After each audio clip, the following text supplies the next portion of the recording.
પ્રવાસી. તમારા મહાદેવના બાપુ છે અને તાલીઓથી બતાવો. ભોળાનાથની સેવા કરે છે, અમારા સાધુ છે, તાલીઓના ગગડાનો. હું તો દરેક સાધુને માનનારો છું સાહેબ. ભાગ્યો મથી રે મથી કારણ જણતું નથી, સમજણ આપો.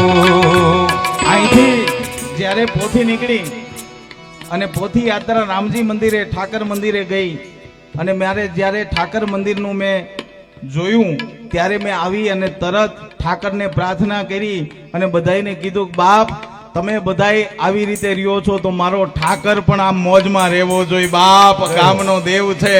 અને મેં એ વખતે મનોમન જોકે સાધુ પણ અમારા દુધરાઈ ગયા છે પણ મને ખૂબ આનંદ થયો કારણ કે મારો ઠાકર અને તમે એ વાતને ઝીલી લીધી. અને કાલ જ કોઈએ કીધું કે અમે બાપુ જમીન આપીએ છીએ ત્યારે મને એમ થાય કે મારા શબ્દને આટલો ઝીલો છે ગામ લોકોએ. એ બધાનું ધન્યવાદ માનું છું કે તમે ઠાકરનું કામ જેને જેને પૂરું કર્યું છે, જે શક્તિ માનું કામ પૂરું કરે છે, જે રામાપીરનું પૂરું કરે છે, જે શિવનું પૂરું કરે છે. અને હું તો એમ કહું છું 5 દીમાં શિવનું કામ પૂરું થઈ ગયું હોય તો આ મને ત્યાં સુધીનો વિશ્વાસ છે કે થોડી વરગાસ ગામ જે ધારે ને ઈ કરીએ કે બા.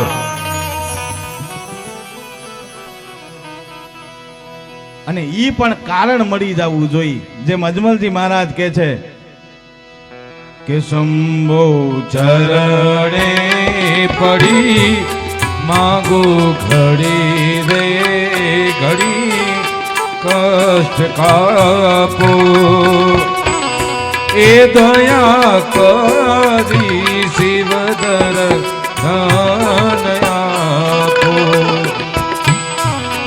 તમે ભક્તોના ભયહરના બધાય ભાવથી બે હાથે તાળી પાડી કાશી વિશ્વનાથના સાનિધ્યમાંથી સદા કરનારા. તમે ભક્તોના ભયહરનારા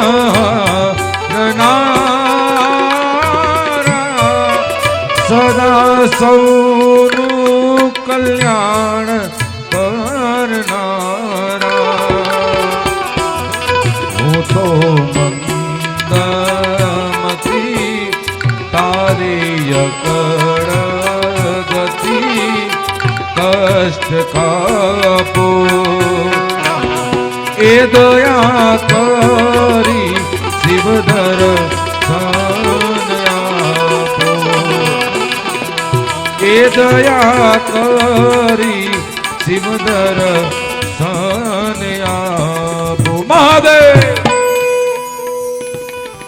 આ બાજુ અજમલજી મહારાજ ભોળાનાથના સાનિધ્યમાં બેહી અને તપ કરે છે, ભજન કરે છે, પણ ભોળાનાથ દ્રષ્ટિ આપતા નથી, દર્શન આપતા નથી સાહેબ.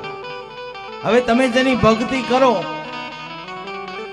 અને એનું પ્રમાણ ન મળે તો તમને ખુદને એમ થાય કે હું આટલું ભજન કરું છું. અને ઘણા લોકો મને કહે છે કે બાપુ અમે ભક્તિ કરવી ને ખરેખર અમે જ હેરાન છીએ અને જે ભક્તિ નથી કરતા એ મોજમાં છે.